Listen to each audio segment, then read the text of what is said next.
So keeping on the breaking news of the week for the NFL, there was a report by Al Jazeera that came out that said a lot of NFL and MLB players took and bought HGH from a certain person, and in the name there's a bunch of names thrown out there that I was kind of interested in, and I'm just gonna list those off. That's Peyton Manning, Clay Matthews, Julius Peppers, James Harrison, Ryan Howard of the Phillies in the MLB, and Ryan Zimmerman of the Washington Nationals in the MLB as well.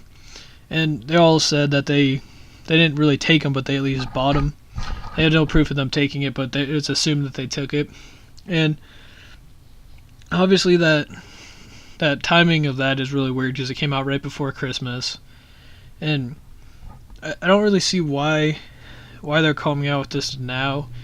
And some of the players that are named with it are kind of weird because, like, James Harrison has never been really linked to any of that. Clay Matthews kind of has, but not really. Same with Julius Peppers. And then Ryan Howard and Ryan Zimmerman have really never been listed with that either. But if I really think, I'm starting to think about it a little bit right now, and Ryan Howard and Ryan Zimmerman took a nosedive in their production recently, and they could really, it kind of looks like it with like Barry Bonds, where he was hitting 70 homers in 1 year, then down to 40, then down to like 20. Then the year after, he just completely broke down. It's kind of like on that progression. And I'm not saying that these guys took it at all. I'm saying, what's wrong with these guys? If they, like, there's got to be another source that's saying, or not saying, but like there's an outside way of proving that there's something wrong with them. That why are they deteriorating this fast? These guys were young studs just like 4 or 5 years ago. Howard's case 7-8 years ago. But I don't really get that one. That one really confuses me. I mean, it can make sense. I could see it. But why are they... I don't see any of those... Those are two of the better guys in the MLB, and I don't really see them trying to cheat the system like Barry Bonds or McGwire or Sosa or any of them. And they're not really big enough names to. They've had the production before. They've had the production in high school and in college. I don't really get that one. I might be wrong, but I mean, I don't really see it at the moment. At least considering this. And then going over to the NFL side of this, like I said, James Harrison and Peppers, I don't see them doing it. They are kind of older, but they're keeping their production the same of what they've been over their career. They've been pretty consistent, but I don't really see them linking that to HGH. That's kind of, I don't see that. They're two upstanding guys. I mean, yeah, the Steelers are the Steelers. They've done cheap stuff in the past. Then Peppers has been on a lot of teams, and he's kept this consistency for almost 18 years now. How can you keep that up? And I think it's just like, it's part of the game, but I don't think that it's really. I think that this is just kind of like a distraction for something, which I have a little theory on here. I'm gonna talk about that in a second, but I just want to talk about these last two names here. Clay Matthews, he's never really been linked to this. He's been pretty much consistently really good since he came into the league. Well, I guess since he became a starter in the league, but still. And then there's Manning. He's probably one of the most outstanding guys in the league. I mean, yeah, he could have done it, and I'd believe it just because he came back from neck surgery.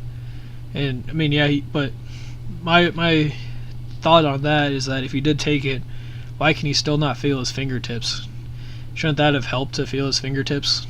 That's just my opinion on it. That's why I think he didn't do it. I mean, he should have been fully healed. If he came back fully healed, yeah, something would be up. But since it took him like a year and a half to come all the way back full circle from this and be completely, it was actually almost 2 years.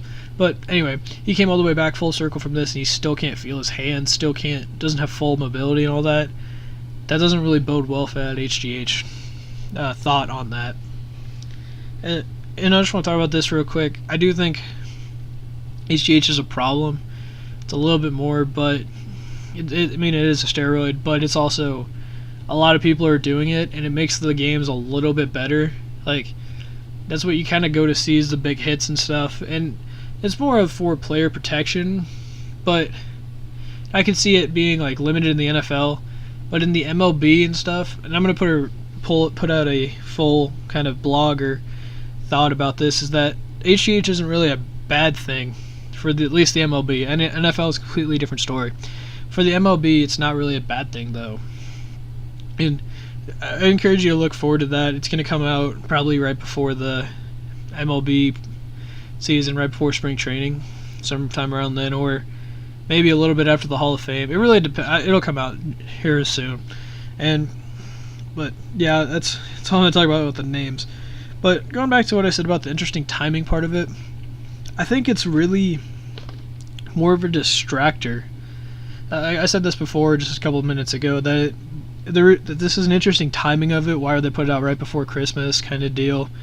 I think it's more of a distractor thing.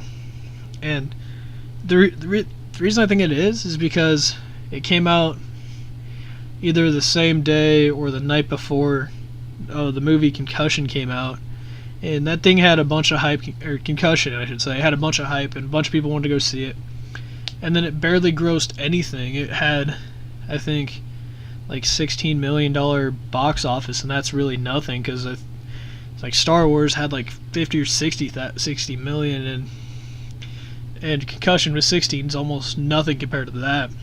So I think the NFL threw this out there just to like get everyone glued to their TV. Oh, big name Peyton Manning, he's under investigation. We've got to keep this up to minute. Then he came out and put out a thing pretty quickly, just so the ESPNs and talking heads could talk about it, and then.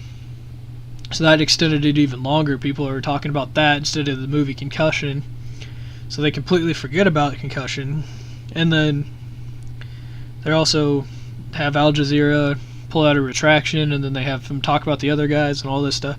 Just the whole thing just seems like kind of a cover-up kind of deal for this Concussion movie, because NFL obviously doesn't want anyone to see it because it's highlighting the bad part of the NFL, which is the truth about what's so bad about that league, which is just kind of you're getting people almost killed every day, and it's really bad. I haven't seen the movie personally, but I've read some reviews, and I think it should be a must watch. And I think the NFL was kind of like, oh hey, we don't want this movie to be really shown. We're gonna take the money from the ads and stuff, but we're gonna cover it up so no one really goes and see it. And then the last thing I heard from a bunch of ESPN and Fox Sports 1 and a couple other guys, they say they're making steroids and like sticky gloves, the new type of gloves equivalent. And I really don't see that. Yeah, the sticky gloves kind of help, but the more of a factor of what goes into a catch is how big your hands are. Like me, I have pretty small hands, so I can't really catch anything. Like one-handed, I should say. I can make good catches and stuff, but like I can't go out there and go have Logan Thomas, or like I just bring him up because I remember he threw like 68-mile-per-hour football in the combine kind of deal.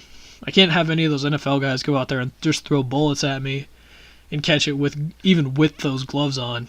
Yeah, I might get lucky and get a couple two-handers or get some one-handed catches, or I'll never catch it one-handed like Odell Beckham, but that's not the point. I'm saying that those things aren't comparable, just because if you put just a normal person who's never had the experience of playing football or being a wide receiver kind of deal into that situation, even if you did give them sticky gloves and you gave the wide receiver no gloves, they're still, the wide receiver, professional guy or college, doesn't matter, will still make that catch, while the normal guy won't.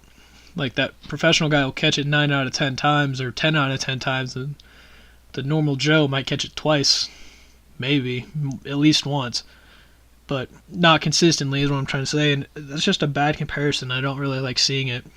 But so I guess what I'm going to sum this up by saying is that this HGH report, it's really just a cover-up for concussion in the NFL, is kind of rigged, I guess. I don't really want to say rigged yet, but they're kind of covering some stuff up and trying to make it so that no one really sees the underlying themes of the NFL.